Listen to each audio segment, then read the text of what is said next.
Friendly reminder, if you are looking for science-based powerlifting programming, look no further than the Team Roar training app. You can find the link to it in the episode description and also get 25% off of your first month using discount code, all capital, PL Ballads Podcast.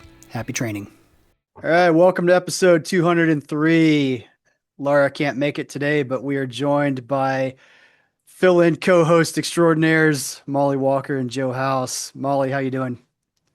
I'm doing good. How are you? I'm all right. Joe, yourself? Oh yeah, I'm good. I Cool. survived the weekend. Yeah, so you both just came, you were both just at the Masters Invitational up in Chattanooga. Molly, you were there volunteering. Joe, you were lifting. How'd it go? It was a lot of fun. It was very tiring though, but a lot of fun. Woke up at 4 o'clock to drive to Chattanooga, and then left at 7 p.m. So long day, but very good.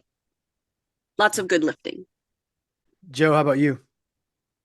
I thought it went really well. It went by really quick the first session anyway. Maybe we didn't have quite as many lifters, but that 5:30 bell comes pretty early to be Yeah, there for Yes. yeah. I putting was at check home. in. I was at home sleeping in while you So I guys was were eating up two there. peanut butter sandwiches with jelly and potato chips when you were probably still asleep.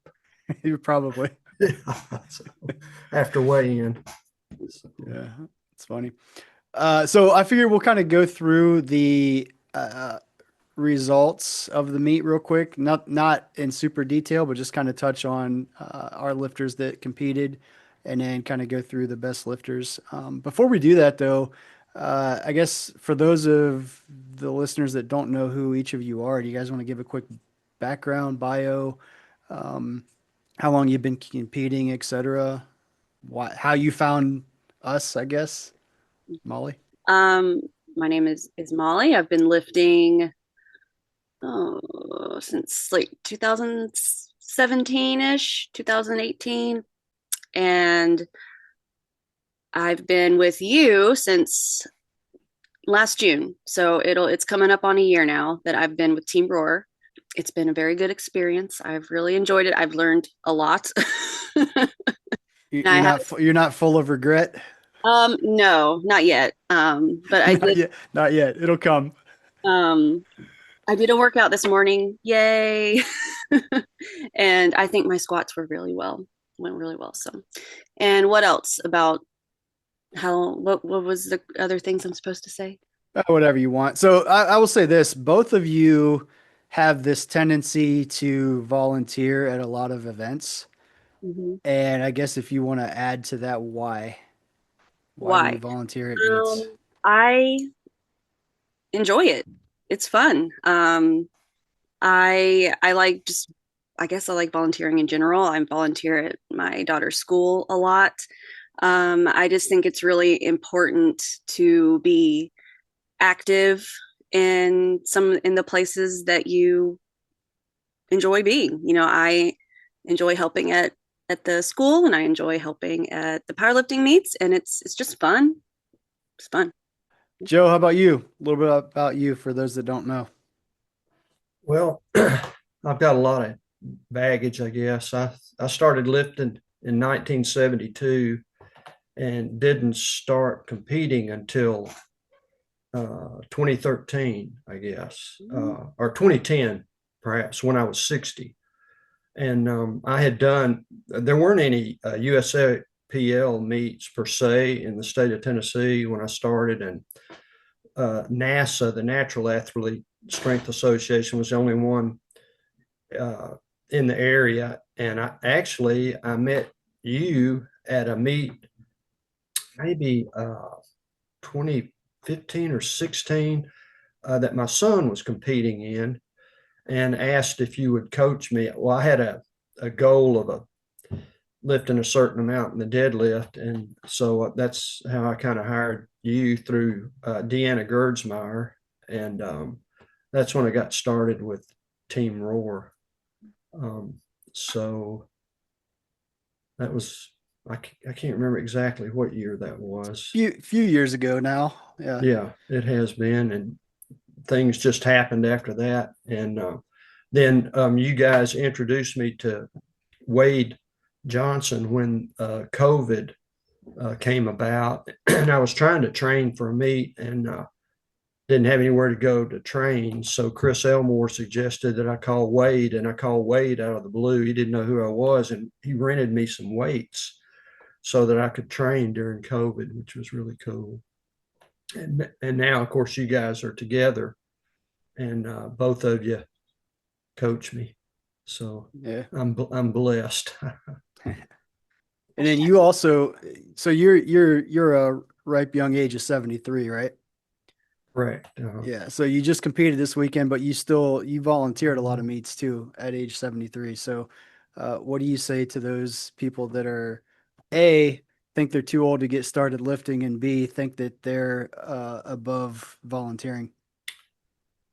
Well, I think lifting has really helped me maintain my health, so to speak, and it enabled me to continue working longer than I would have anticipated. And so all the things that I felt like people have done for me, I wanted to give back. And that's primarily my focus on volunteering is giving back to because, a lot of people in this federation and all in just powerlifting, they're really not, when you go to a meet, my wife's always impressed that, everybody's cheering for everybody. And there's always somebody there to, give you some assistance or give you a hand and that means a whole lot. So I felt like, that's the least I could do for all the people that have helped me along the way. Mm-hmm.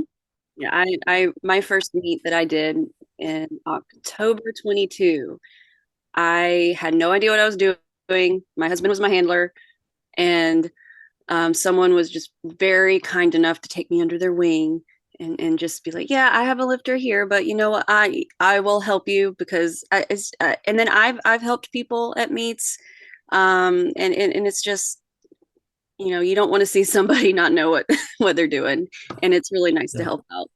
um so yeah, I agree. I agree as well. So let's get to the results of the Masters Invitational. Molly, do you want to read them? So we have Joe House went 9 for 9, had a PR bench, American record deadlift, best equipped lifter, and earned his pro card. Not bad, Joe. Yeah, very good. And so I was there at the meet. I didn't see you lift at all because I was at the score table, but you did very good. It was interesting being at the score table and not being able to watch anybody. Elaine Ostrander went 8 for 9, had a PR squat, PR bench, and a PR total. Stacy Metcalf went 7 for 9, had a PR squat, and tied her PR total. Alicia Webb went 4 for 4, hit open qualifying total for Raw Nationals at 90 kilos. Yeah, so I think everybody did really well, and I think a lot of people had questions what Lee was doing. She basically just uh, she hadn't competed at 90 kilos for a couple years, so she did not have a qualifying total for Raw Nationals at 90, but she does at 100. So she went up to the Masters invite just to kind of do the bare minimum that she had to do to qualify for Raw Nationals at 90. So now she has the option to compete at 90 or 100. So yeah, I thought all four of our lifters did really well. Joe, do you want to talk about your performance a little bit? Uh, Best lifter pro card, and you already have your pro card in the Raw division, and you just got it now in the equipped division. So you're one of the rare dual pro card holders. right. Nice. Well, the raw is, I think, going to expire this year probably, but I may have moved over into the other world of equipped lifting. Yes, sir. The dark side. Yeah, that's right. But Wade really navigated all the intricacies of when to get my suit on, and he wrapped my knees, which he put the bench shirt on correctly for the first time, I guess, too, that my wife and I have a tough time getting that bench shirt on because we had no really experience doing it. It wasn't a real tight bench shirt. And what's funny is I was using a squat suit that Wade used. So, uh, that's it wasn't all that tight, so I didn't get hurt with it or anything. I wouldn't imagine it would be even remotely tight if Wade wore it. Yeah, he set some kind of record in it, so I felt honored to wear it. But Wade's slightly larger than you, Joe, if people don't know. that's a correct statement. Um, but it was good. That's the first meet I've ever done where I, knock on wood, never got a red light.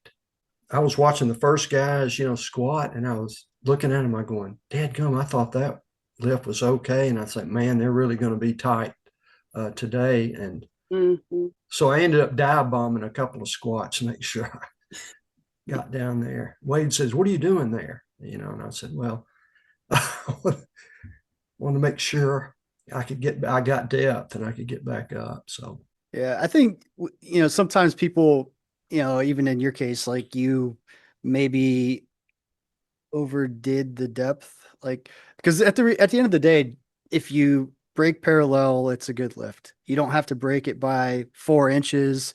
Like if you break it by a millimeter, that's a good lift. So I think when people are squatting right at parallel, that's not breaking parallel. That's a red light. And mhm. sometimes other people see that and they're like, "Oh man, the judges are being rough." Well, they're not. People are just squatting high, so it Yeah, doesn't necessarily need to change what you do.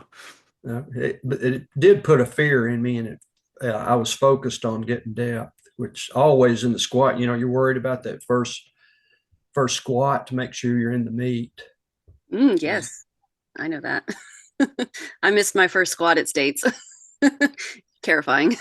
yeah, Yeah, but you came back and got it on your second, so I did, yay. that's that's impressive. That's a hard thing to do. Whew, yes, that was, and thank you for getting me through that.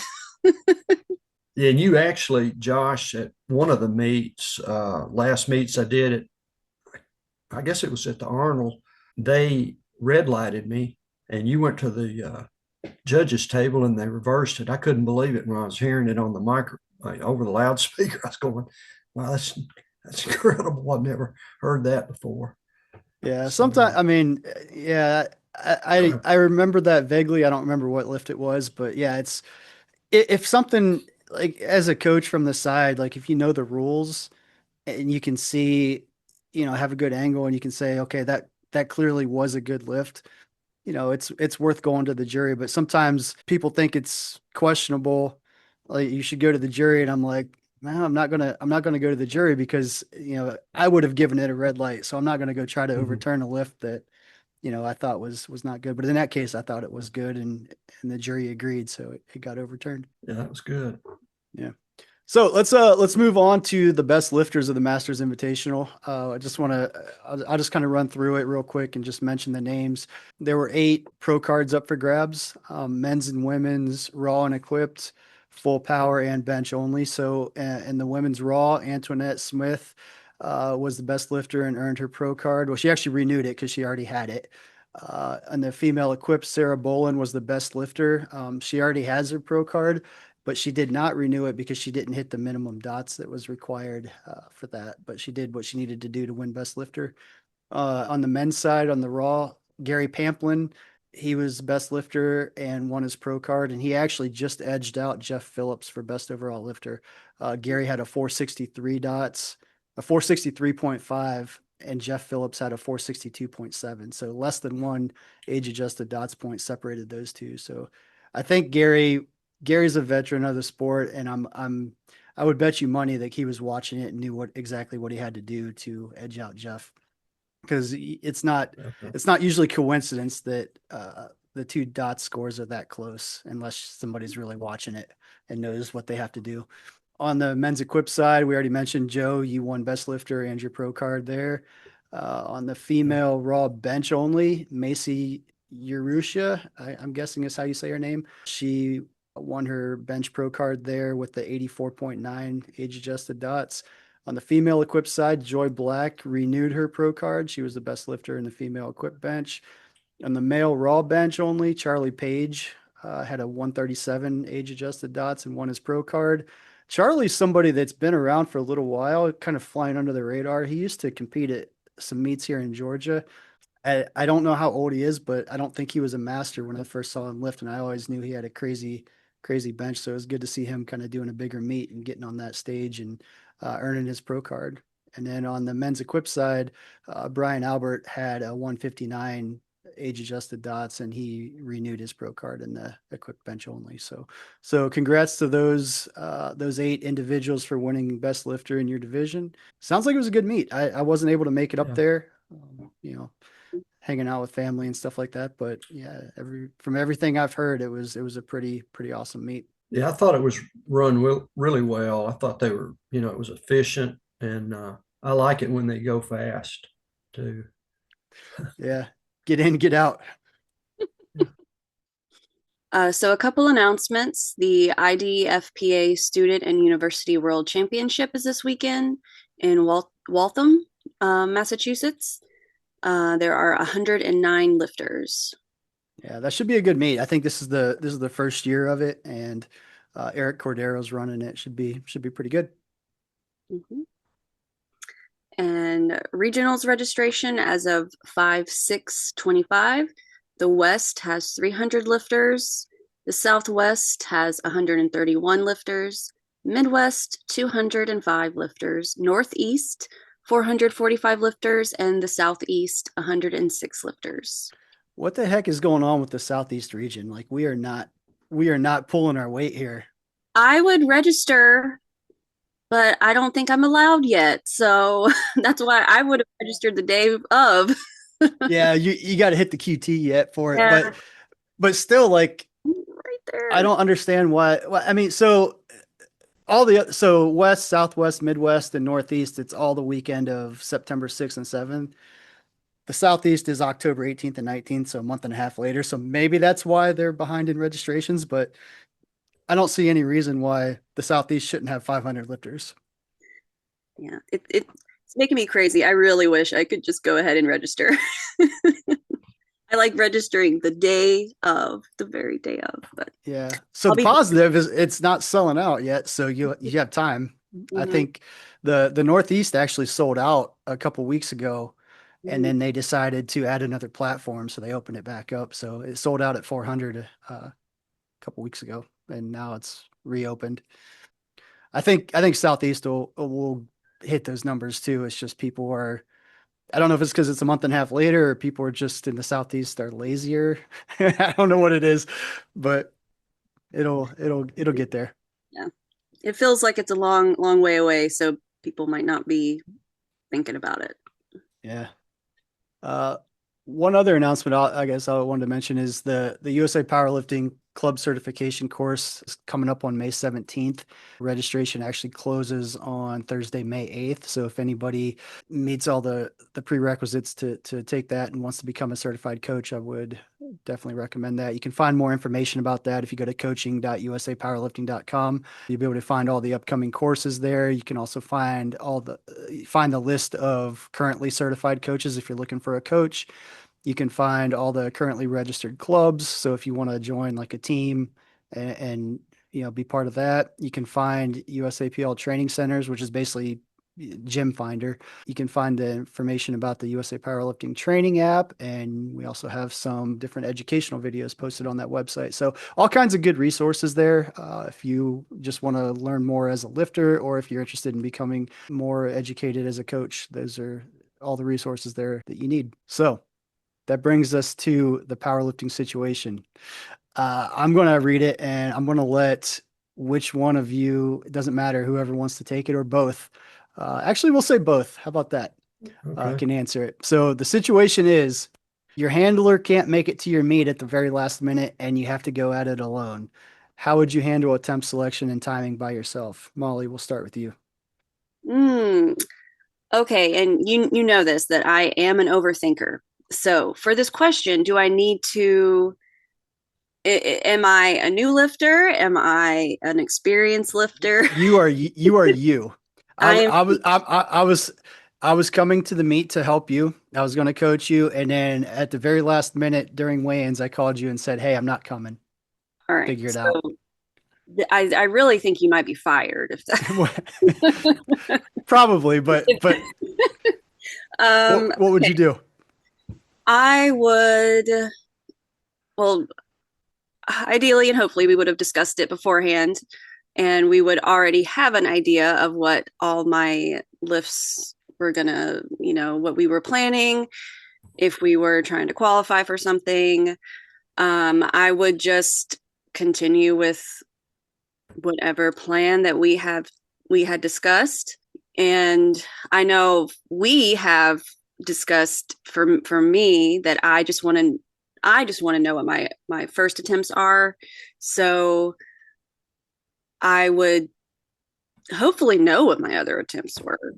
And if I didn't, I would just go off of feel, probably do a smaller jump for a second attempt from my first attempt, and then save the third attempt for a bigger jump if I needed a certain number to qualify for something, I would keep that number in mind and then make sure I could get there.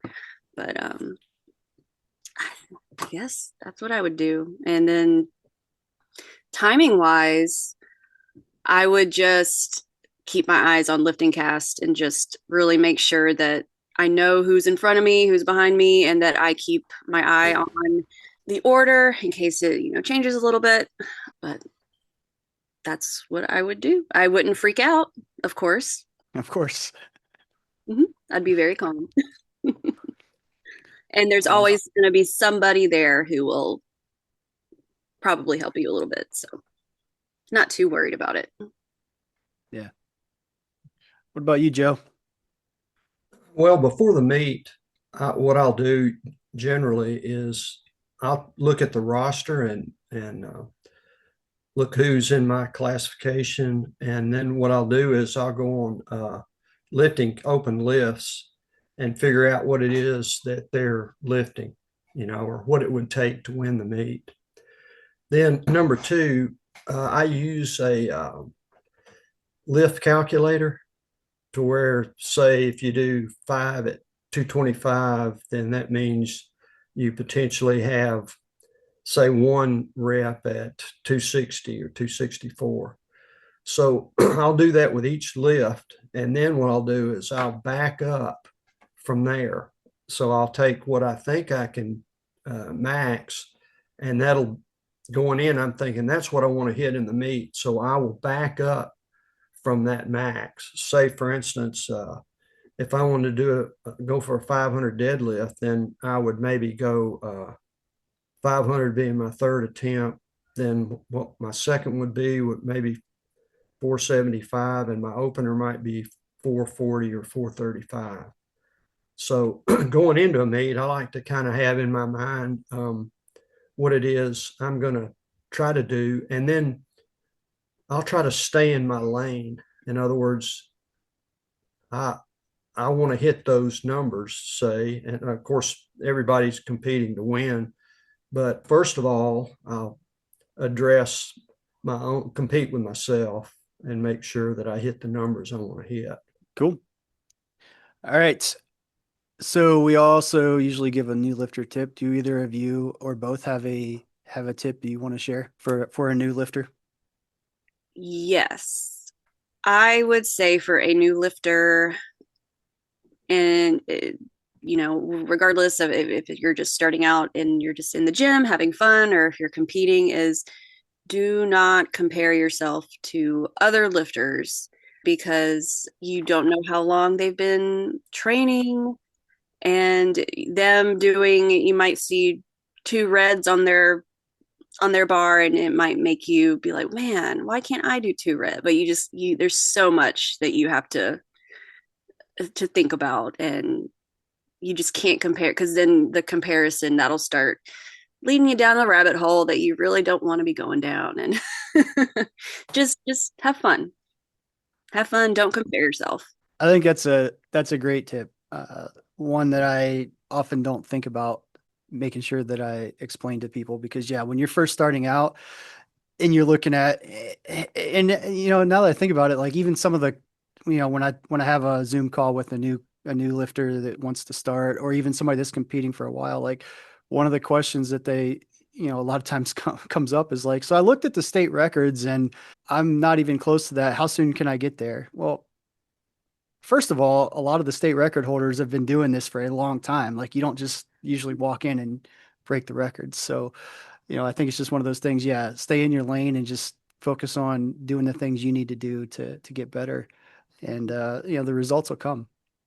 And I guess at this point I'm an experienced lifter, pretty experienced, and I still compare myself. So it's something that I'm still working on.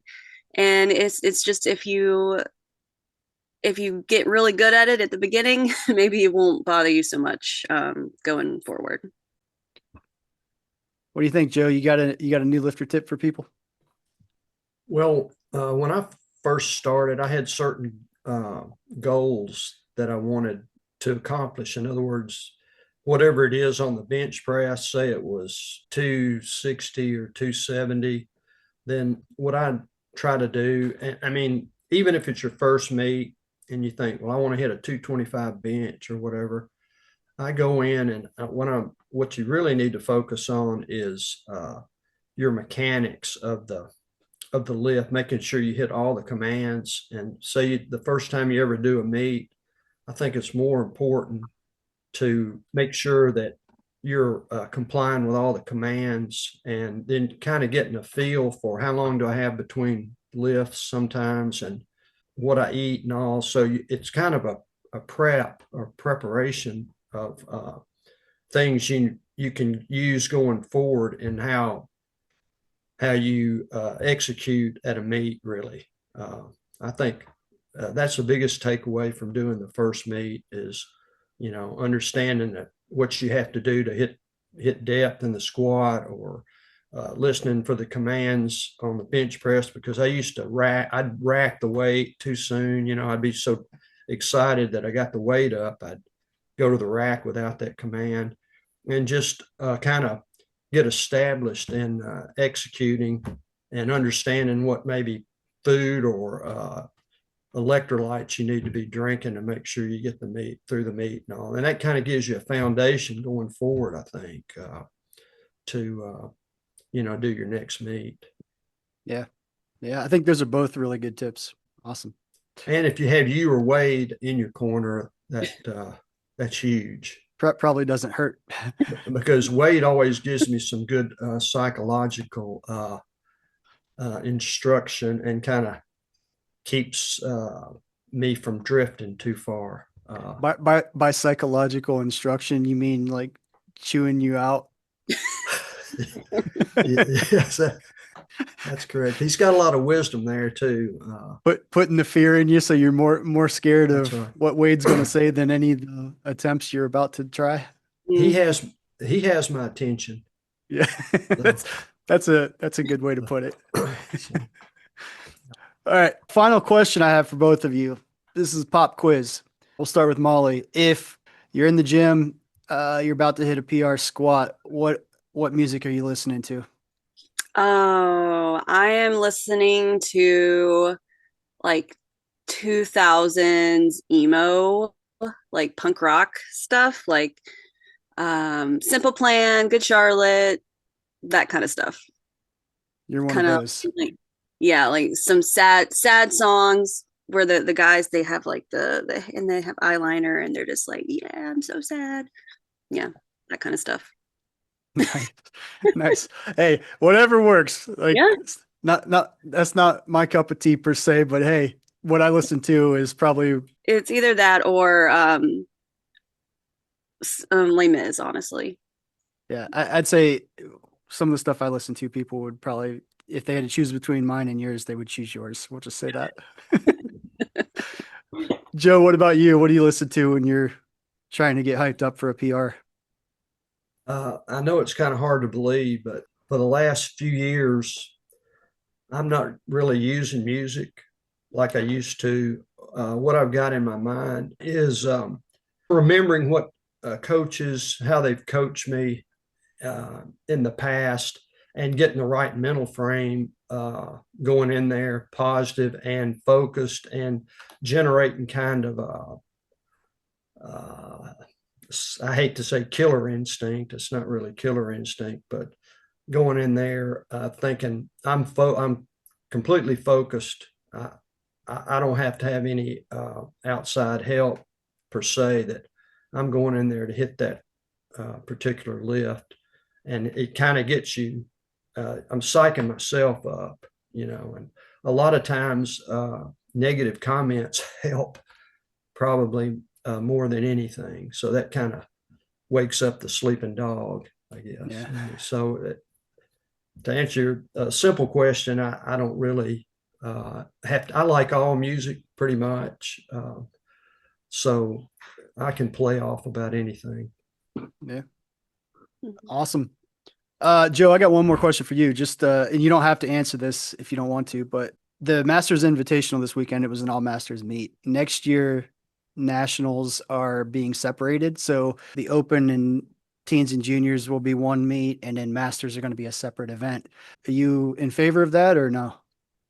I don't really mind the separation there. That's I'm still focusing on, who I've got to compete against and all, and I don't have to be with the open lifters anymore. That's fine. I'm good with it. That's okay with me. So basically you're giving the politically correct statement. If it doesn't matter, I'm going to show up and compete regardless of what's happening. That's correct. That's smart. It's wisdom right there. Yeah. So I've got other things to worry about. Gotcha. Cool. That's pretty much all I have. Anybody have anything else for the good of the cause? I appreciate what Team Roar does. They really benefited me over the years, and I hadn't been able to accomplish what I have if it weren't for you and Wade. So I really appreciate that. Pleasure's all ours, for real. So cool. All right. Well, that does it for us. Joe, Molly, thank you for joining and filling the shoes of Laura. Thanks for having. She'll be back at some point, but and I do have some experience. So my daughter loves watching YouTube and like subscribe. So bye guys, like and subscribe to my channel. See ya. Do you do that kind of stuff? I do. No, I should. I'm probably I'm not the best podcaster because I could probably do things to help grow the channel, all these things. But at the end of the day, like Laura and I talked about this, we really just do it so we have a reason to BS and stay in touch. It's really what it is. So we just do it for fun. I'll get you. I'll hook you up with her, and she's 6 years old. She knows exactly what to do. Awesome. So I'll give you some tips. That sounds good. So, all right. Well, thank you guys both for joining, and everybody for listening. I'm sure everybody enjoys the fact that you are both here, so that they don't have to listen to me. So until next week, we will see you all later. Bye. Bye. Thank you so much for listening. If you enjoyed today's episode of the Powerlifting and Power Ballads podcast, please remember to subscribe and share it with your friends.